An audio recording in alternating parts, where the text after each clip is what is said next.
네, 안녕하세요. 신바람 국어교실의 신바람입니다. 자, 오늘 배울 교과서는요.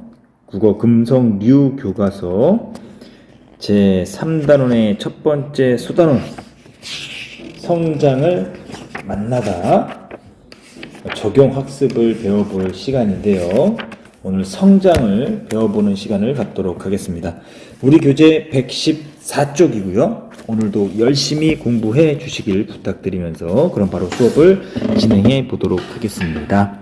우리 교재 114쪽입니다. 이시영 시인의 성장이라는 시. 여러분들 이 제목에는 주제가 함축되어 있다라고 말씀드렸는데 이 성장이라고 했으니까 이 성장이라는 단어 자체가 갖고 있는 의미를 우리가 좀 집중해 볼 필요가 있습니다. 우리가 성장하면 떠오르는 것이 무엇이 있을까요? 예, 그렇죠. 뭐 자라다라는 의미가 있을 수 있겠죠. 자라서 점점 커지고 그리고 뭔가 몸만 커지는 것이 아니라 어떤 그 정신적인 것 그리고 눈에 보이지 않는 것들이 자라는 것, 점점 커지는 것이 우린 성장이다라고 말할 수가 있습니다. 그럼 이 제목을 염두에 두시고 이 시를 분석한다면, 이 시를 감상한다면 더 깊이 있게 시를 이해할 수 있겠다라는 것을 말씀드릴 수가 있겠습니다. 한번 쭉 읽어보고요. 이거는 뭐 시인가요? 라고 말할 정도로 뭐 연도 안 나눠져 있고 행도 안 나눠져 있습니다. 예, 맞습니다. 이것을 산문과 비슷한 시, 하지만 운율이 있기 때문에 시라고 한다라고 해서 산문시다라고 하는데요. 한번 본격적으로 작품을 분석해 보도록 하겠습니다. 자, 바다가 가까워지자라고 딱 이야기했는데요. 바다와 가까워지자라고 이야기했는데 여기서는 시적인 상황이 지금 딱 나열되어 있습니다. 바다가 가까워진 상황이죠. 어린 강물이 딱 나왔어요. 엄마 손을 더욱 꼭 끌어진 채 놓지 않았습니다. 지금 어떤 상황입니까? 시를 분석할 때 상황을 먼저 파악하라고 했죠? 지금 이 어린 강물이 엄마 손을 꼭 잡고 무서워서 뭐하고 있어요? 놓지 않고 있어요. 어디에 가까워졌는데요? 바다에 가까워졌다는 거죠. 어린 강물이라고 말하는 것을 통해서 이 지금 대상은 강물이었다가 어디로 나가는 거예요? 바다로 나가는 거죠. 그렇죠. 먼저 산꼭대기에서 물이 줄줄 흘러서 시내를 이루고 이것이 천이 되고 강이 돼서 바다로 나가는 과정인데 이 강물이 엄마 손을 꼭 쥔 채 두려움에 떨고 있습니다. 바다가 가까워졌기 때문이죠.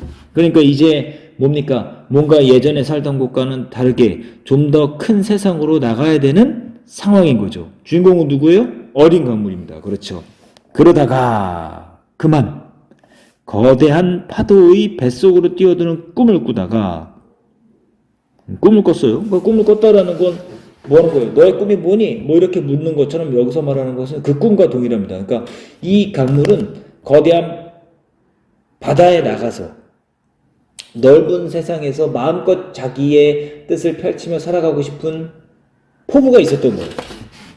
그런 꿈을 꾸고 있었는데 그만 엄마 손을 아득히 뭐하고 말았다? 놓치고 말았습니다. 지금 어떤 상황이에요? 강물이 바다로 나아가는 중에 두려움에 떨고 엄마 손을 꼭 잡고 있다가 그만 놓쳐버린 상황이죠. 어떤 상황이에요? 이별의 상황이죠. 엄마하고 지금 뭐하고 있습니까? 이별하고 있죠. 그랬더니 이제 뭐라고 말합니까? 그래 잘 가거라 내 아들아. 이거 누가 하는 말이에요? 엄마가 하는 말이죠. 이제부터는 크고 다른 삶을 살아야 된단다. 니은으로 묶어볼까요? 그러니까 여기서는 뭘 의미하는 겁니까? 거대한 파도에 맞서며 누구에게도 의지하지 않고 최선을 다해서 삶을 살아가야 되는 거죠. 그러니까 다시 말하자면 엄마는 지금 이 대사를 통해서 아들이 살아야 할 모습을 구체적으로 언급하는 거죠. 그러니까 아들에게 사실은 뭐 해주고 있는 거예요? 조언을 해주는 거죠. 축복하고 조언해 주는 거죠. 그래, 잘 가거라. 내 아들아, 이제부터는 크고 다른 삶을 살아야 된단다. 아들이 살아야 할 모습을 구체적으로 언급했어요. 파도와 맞서 싸우고, 그리고 누구에게도 의지하지 않고 홀로 서기 해야 된다는 것을 이야기하고 있죠. 엄마 강물은 새벽강의 시린 몸을 한번 뒤채고는 오리처럼 곧 순한 머리를 돌려 반짝이는 은어들의 길을 따라 산골로 조용히 돌아왔습니다. 지금 이 부분 또 기역 니은으로 묶어볼게요. 이 기역 니은으로 묶은 부분, 두 번째 기역 니은으로 묶은 부분, 결국은 뭐 하는 거예요? 이별이라는 순리에 저항하지 않고 따르는 엄마의 모습을 엿볼 수 있죠. 결국 뭡니까? 이 이별은 결국 성장을 위해서 필요한, 피할 수 없는 숙명이다라는 거죠. 그러니까 이별은 여기서는 이런 공식이 성립되는 거예요. 성장을 위한 필수 요소다라는, 꼭 있어야 되는 거다라는 거예요. 그러니까 그것을 뭐 하는 거예요? 받아들이는 거예요. 이별을 통해서 성장하기 때문에 이별을 받아들여야 된다. 그래서 이제 엄마의 어떤 모습? 의연한 모습. 엄마 강물의 모습을 엿볼 수 있습니다. 물론 슬프지만 세상의 순리를 따르며 성장할 수 있게 아들을 응원해주고 그것을 담담히 받아들이는, 슬픔을 참아내는 그런 멋진 모습을 지금 우리가 볼 수 있습니다. 비록 이별은 슬프지만 그 슬픔을 통해서 성장한다. 그래서 시린 몸. 왜 시리다라고 이야기합니까? 아들을 떠나 보내고 와야 되기 때문에 시리다라는 거예요. 어떤 아들을 떠나 보내야만 하는 슬픔이 담긴 표현이죠. 뒤챘다라는 것은 뭐야? 그냥 그렇게 두고 온다 이런 뜻이죠. 옆에 써있잖아. 엎어진 것을 젖혀놓거나 자빠진 것을 엎어놓다. 몸을 한번 딱 뒤로 돌려서 이제 아들이 간 곳을 바라보지 않고 돌아서 산골로 조용히 돌아왔다라는 거죠.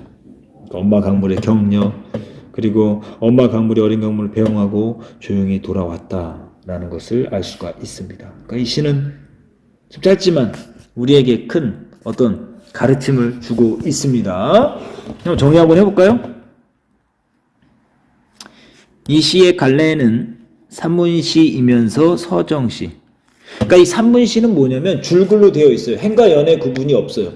마치 산문과 같지만 운율이 있습니다. 그렇기 때문에 이것을 산문과 같은 시다 해서 산문시. 서정시는 개인의 감정을 노래하고 있기 때문에 그렇습니다. 그러니까 우리가 시를 나눌 때는 이것은 그 형식적으로 나눈 거고, 형식으로 나눈 거고요. 이것은 내용상으로 나눈 겁니다.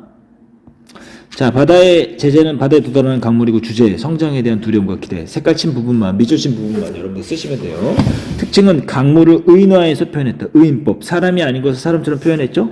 그리고 어린 강물과 엄마 강물의 성장을 함께 그려내고 있죠. 어린 강물은 더 큰 세상으로 나가는 성장, 엄마는 아들을 떠나보냈지만 그것을 묵묵히 견디면서 또 성장.